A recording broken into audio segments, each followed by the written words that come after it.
Welcome to Big Blend Radio, where we celebrate variety and how it adds spice to quality of life. Welcome to Big Blend Radio's Books and Authors Show. We're here every second Wednesday doing this show in collaboration with Books Forward, who represents some of the best authors. And today we have Pam Harris joining us to talk about her YA, or I would say young adult thriller. It is out now, and I encourage you to go get it from her website. It's called This Town is on Fire. Her website is pamharriswrites.com. She's an award-winning author, and you're going to know her from her book, When You Look Like Us. Pam, how are you? Great, Lisa. How are you? Doing great. Good to have you here. And excited because this is like the anniversary of your book now, right? This Town is on Fire. Absolutely. It's like in a few more days, it will be like the anniversary of celebrating when this book was released, which is, I can't believe it. It's super cool. Yeah. Yeah. Well, is it hard to write a young adult story and kind of, put yourself into that age group, and then you delve into so many important topics that are timely and was timely 2 years ago, and just kind of have to have that balance for everything and their age, and then dealing with what they're dealing with, which is also stories that are very real and make headlines every day. You know what? I always joke like maybe I'm emotionally stunted from when I was an adolescent myself, but I think also my years as a school counselor really helps with like figuring out that voice and really being able to put myself in an adolescent's shoes of like what was going on and how they're feeling, and maybe their body language is saying one thing, but they're feeling something different internally. It's really cool that you said that, because I actually stumbled upon writing for young adults accidentally. Yeah, I met with an agent years ago and signed up for one of those conference sessions where they look at the first few pages of a novel we're working on. And in my head, I thought I was going to be like the Black Jodi Picoult, because I knew that Jodi Picoult is able to write stories from both like a teen POV and adult POV. And I wrote this novel where it was going to follow this group of individuals from when they were in high school to like 10, 15 years later when they're in their 20s and 30s. And so the agent actually read the pages where they were teenagers still. And she just said, did anyone ever tell you that you have a knack for this? You have a knack for the teen voice, and that maybe you should be writing YA, young adult. And I was like, oh. And then I didn't even realize that was a category at that time. So I started doing some exploring and consuming all these books by like Ellen Hopkins and Courtney Summers. And I'm like, wow, these books are pretty controversial, and they're talking about topics and issues that would have resonated with me as a teen, and that I knew that my current students, like, they need these issues, their voices to be heard. And so that's when I made a pivot in my writing career, actually. Yeah. I think it's important, because I think it's hard because, there's things to talk about with your family when you're that age and your friends. But then sometimes it's like, okay, you're dealing with friends, and This Town is on Fire deals with two friends, right? Where they really have to look at each other and who's doing the right thing, who's doing the wrong thing. Do you want to give everyone an overview of This Town is on Fire? Again, this is what's happening in our youth and our adult world in this country. So it's very relevant. Absolutely. So This Town is on Fire, the idea came to me actually during the pandemic. And it was a book, like I had a question. Usually I start off with a question when I'm like coming up with a new idea. And the question was, well, what would you do if your best friend was the next viral Karen? And for those that are not familiar, Karen was this whole name that was given to basically white women that went viral for complaining about certain things, where it seems like they were having complaints about people of color doing things like bird watching or having a cookout, or, one of those individuals that they were like, let me speak to the manager because your behavior is not in alignment to what I'm used to seeing, basically. And so I was thinking, like, especially when I was a school counselor, I worked in this small rural community where, it was jarring for me because I would see all these Confederate flags and, all this interesting stuff going on. And it was interesting to see the dynamics between the Black students and the white students, where Black students were just kind of used to certain things said around them. Whereas to me, coming from like military bases and like urban schools, I'm like, wait, this is normal? You know, that we can have a student walking around with like KKK on his sleeve and no one's going to say anything to him. Like they were just used to it. But I wanted to take this concept and put it on a world stage where my main character Naomi, who's like really super close to her best friend Kylie, they were raised as sisters pretty much, and Kylie goes viral for trying to call the cops on these young Black men. And so now, like, Naomi's seeing the backlash to that of like, because not only is this within her bubble of her community, but it's going viral. Like people are seeing it, all across the country. And she's realizing like, hey, wait a minute, maybe there's something wrong with that behavior or with those viewpoints that I wasn't able to see before because I've always been in my bubble, basically. So yeah, I wanted to explore that. And it's really hard when you think about it, even going to adults now. Over the last few years, thank you, political elections, people are arguing and losing friends and family over it.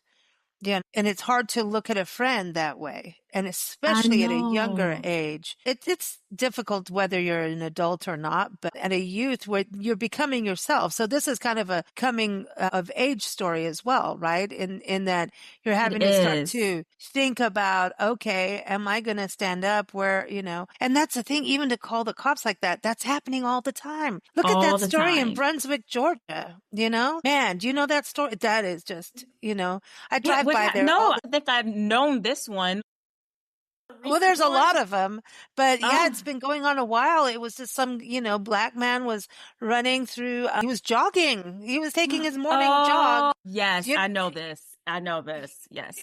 yeah, and it's like, oh, well, what are you doing near new Yep. construction of new homes? How dare you jog? And what are you going to do? Steal a house? Absolutely. That was very odd to me. Yes.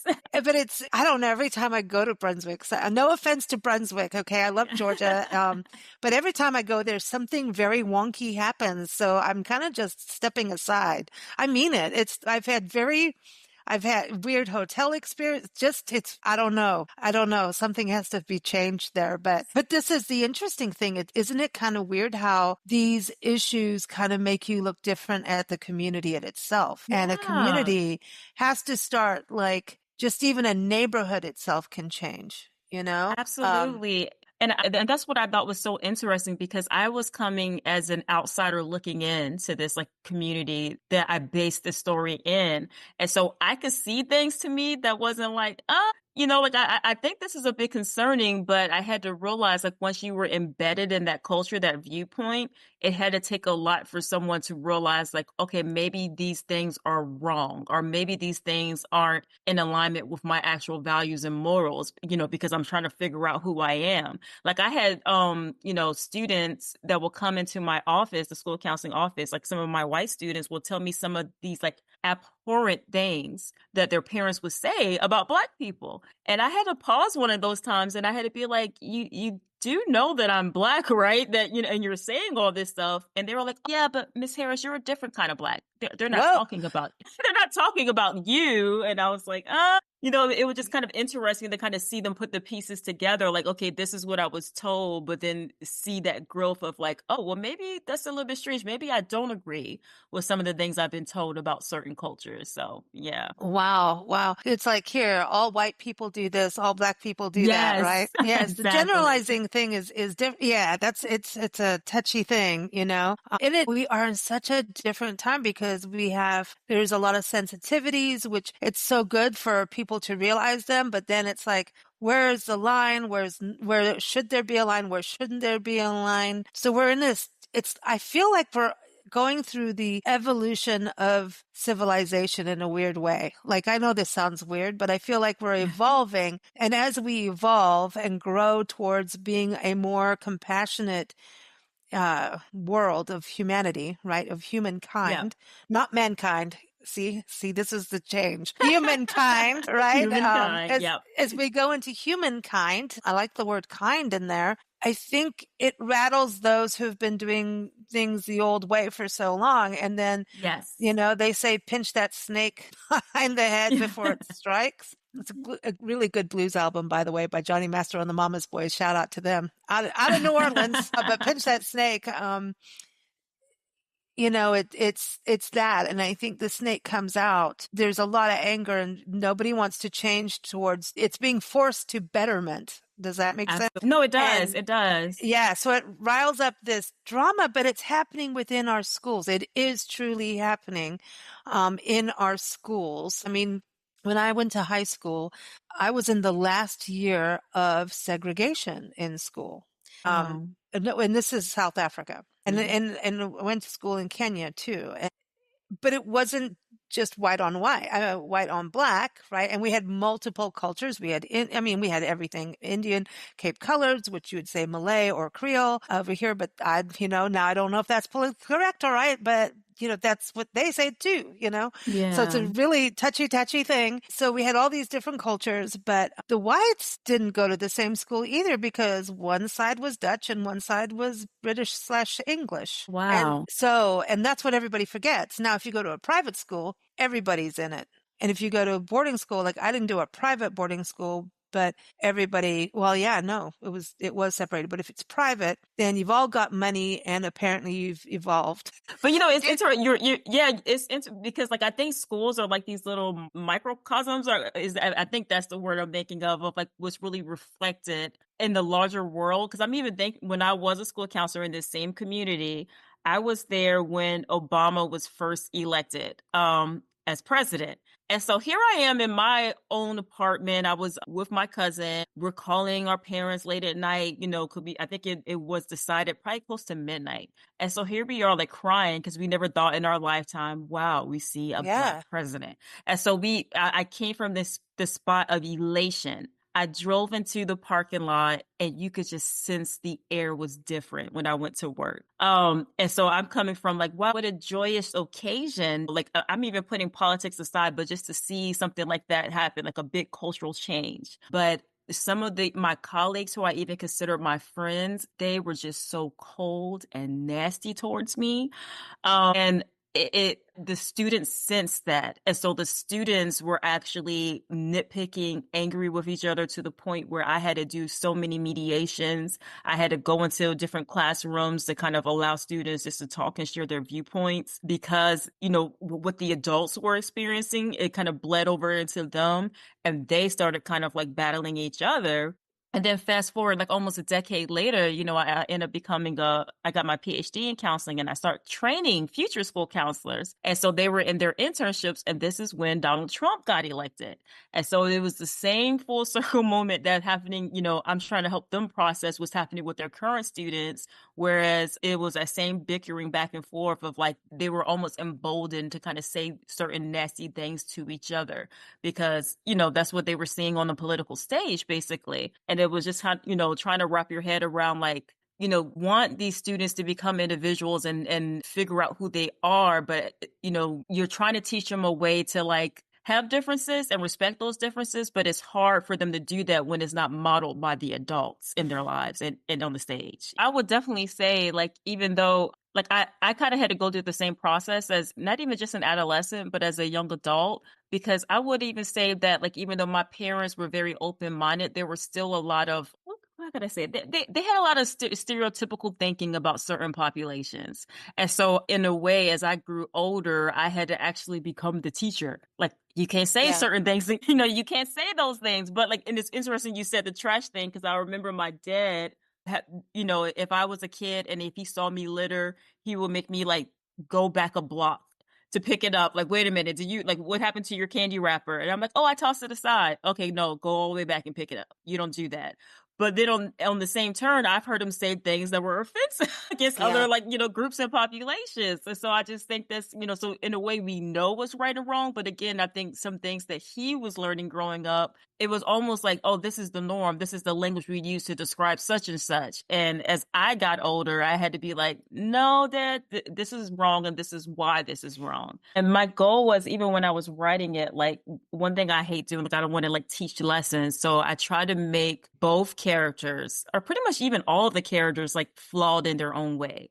Like, I didn't want to automatically be like, okay, well, Naomi is our protagonist. She's going to do everything right. Her viewpoints are correct as she's learning. No, she makes mistakes. She kind of stumbles as she's trying to figure out who she is and how to navigate like her old friendships and even some of the new friends she's trying to make. And so I really want to make sure that there was no like clear cut hero and villain. I wanted to show like there's layers to everyone as they're just trying to figure out who in the world they are, basically. And that there's like gray areas to everyone, because I, even me, I'm a counselor, I'm a coach, I get training in being culturally responsive. And I'm like, teaching my parents certain things that they can and can't say. But even I slip up. I get copy edits back and I'm like, oh, I can no longer say that. And so, Yeah. yeah, I'm still in a place of learning. I'm a perpetual learner, so. Yeah, and that's the thing. You say things at times and you go, oh, I didn't mean that. And you learn and you have to, fail forward fast Yes, and apologize when necessary and own it absolutely. so that it Hmm. can be changed. And I think that's part of the problem we have now is that there's no ownership. I would ask you this, being on the counselor side, when there's no outlet, isn't that one of the scariest things for youth? If there's no Oh my outlet, gosh. that's where we Yes. have real threat actually come in. And that's my fear because even now when I'm looking at some of the state laws that we have, for example, if they're even questioning their sexuality or their gender identity, a lot of times now educators and school counselors, they now are obligated to inform the parent, which may not always be the safest choice. And I'm thinking back, I didn't have that law or policy when I was actually a school counselor. And I had so many of my students where I was the first one where they came out to, or they share, like I have questions about XYZ. And I'm even trying to wrap my brain around the fact of like, okay, now I have to go tell their parents, like that's going to, my outlet, their safe space with me is not going to exist anymore because I'm following law and saying I have to tell a parent. And of course, like now that I am a parent, I'm trying to put myself in the shoes of these parents that wants to know, but I'm kind of under the viewpoint there is a reason why my child didn't tell me in the first place. And so instead of like being met at the school, I will want to engage in some self-reflection, like, okay, what am I doing to show my child that I wasn't a safe enough space yet for them to share certain, viewpoints about their identity. So instead of being up in arms about it, instead I will want to kind of engage in some kind of way of like, well, how do I, build a better relationship with my child? Yeah, it's tough. Yeah, true. You have to have that open door. and Yes. and still, and if there's a wrongdoing pointed out, and then there's a level of, oh, how do we must punish. I think lessons have to be learned, and it's with examples, like it's leadership, isn't it? It is Parenting is leadership. leadership. Yes. Yeah. Yes. Absolutely. It's so hard for me to be aware of that because it's so weird because I even did family counseling before I was a parent. And so many of these things that I would tell like parents and caregivers, I have to like, I forget about it when I'm in mum mode. I know this. I know how to deal when a child is throwing a tantrum, but I know about it when I'm not actually in the middle of it. And so now I can empathize a little bit more with those parents and caregivers, when they come back and I'm like, well, we had a plan. This is what we were going to Mhm. do. And they were like, well, it didn't work. So now Right. like being able to, put myself in their shoes, actually, I kind of understand a little bit more that, and, I have to be mindful of like the fact that like my kids are learning from me every day. So like when I have like a bad moment where I'm not responding in the way that I should to a situation, I feel guilty first of all, but then later on I make sure to process it. They're small, they're little, but just to let them know like, yeah, mommy gets mad sometimes. Like Mm. like I probably should have handled that differently. So I want to be able to take that accountability and ownership so that way hopefully I'm teaching them to do the same, eventually. Yeah, I think that's about being honest and talking about things. It's like everyone's going to get angry at times. Oh, and Absolutely. the other thing too about going back to friendship goes through things. You Yes. can have, heated moments. Do you come back to it? It's right now I see people really closing doors on each other. Yeah, that's heartbreaking to me. That's is when I find out too that 'Cause you know what, I try to feel like I'm open-minded, but there has been instances, I will admit, where I kind of felt myself, pulling back from someone once I knew what some of their beliefs were.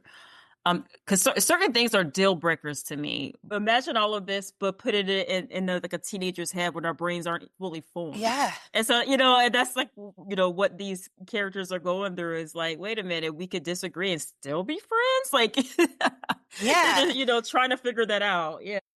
Because the adults aren't doing it. Right now, in our Exactly. world, the adults aren't doing it. People are arguing. I mean, I could give you list after list. And, some of the things that people say, like, I'm in shock. I'm like, whoa, what happened? I think, but it all stems from a place of fear. I Oh, think that's yes. where, yeah, a lot of this is coming from that. Like, I think it's this fear of like, okay, I'm going to lose my place. I'm going to lose my position. What about me? So I think it's fear and self-involvement because I feel like a lot of people feel like there's an erasure of their own identities, Mm. but there's room at the table for everyone. Yeah, I think, and fear I think, and does. I think people can't see that yet. This it's hard for Mhm. them to wrap their minds around that. Yeah, that was like books growing up for me because my dad was military. Mm. They were my best friends, especially because I was the only child, so I could get lost in the world, and that's how I learned about different people and different perspectives. Were the books that I would inhale every week. Yeah, Wow. Oh, so much to go. So now I I know. know.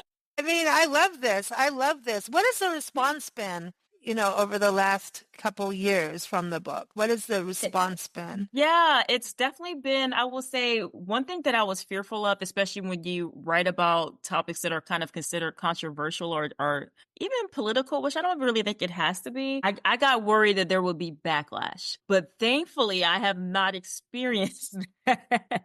I think a platform probably has a lot to do with that, but I will say that the response that I have seen and heard has been quite positive of like, wow, like you understand my community or you see us or you get me, as opposed to like, wait a minute, you shouldn't be talking about this. I don't want my child to read it. So knock on wood, I'm hoping that it stays that way, that people will be more accepting. I actually got to go to a high school, one of the high schools that I actually attended myself for a little bit when I was a teenager.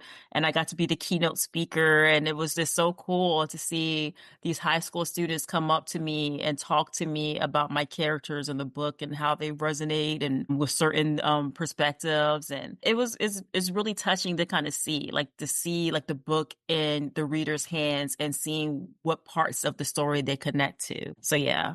I Cool. So know. are you writing another one? I actually it is officially, I'm hoping, knock on wood, everything is done because it is coming out in September of this year. And this book is another young adult thriller and it's called Through Our Teeth. Like lying through your teeth, but this was called Through Our Teeth. So and it's a little bit different from my first two novels where it's still very thriller impacted. It still was based on something that I saw kind of happening in society. But this one kind of like has, I will say, I guess, a high body count. There is a lot of murder. So it's like almost like a murder mystery thriller type of story. Yeah. Wow. So you go from Yeah. explosions to murders. I know, right? Absolutely. Tell any pent up energy over what's going on in the world. I see what you're doing with it. Like, you know what? I had like when I was actually doing my dissertation, one of my professors said, because I didn't know what I wanted to research, what to do my dissertation on, and she said, write about what pisses you off. And I've taken that statement and I've applied it to like my novels basically. So when something pisses me off, best believe that more than likely I'm getting a story idea compiled about it. Or does that go to characters as well? Yeah, yes, it does. It really does. Actually, there has been a few elements of certain characters that I, that I've included based on people that like, you kind of rubbed me the wrong way. Yeah. I think it has been such a pleasure having you on the show, and I'm excited because it's National Family Month. So this is the perfect book for National Family Month in Yay, that's June. awesome. There's a Absolutely. perfect time. So everyone go to pamharriswrites.com. Watch for her next book, and we're hoping she'll come back to I keep would us love posted. to. Yes, Please thank do. you, Lisa, for having me. Thank you for listening to Big Blend Radio. Keep up with our shows at bigblendradio.com.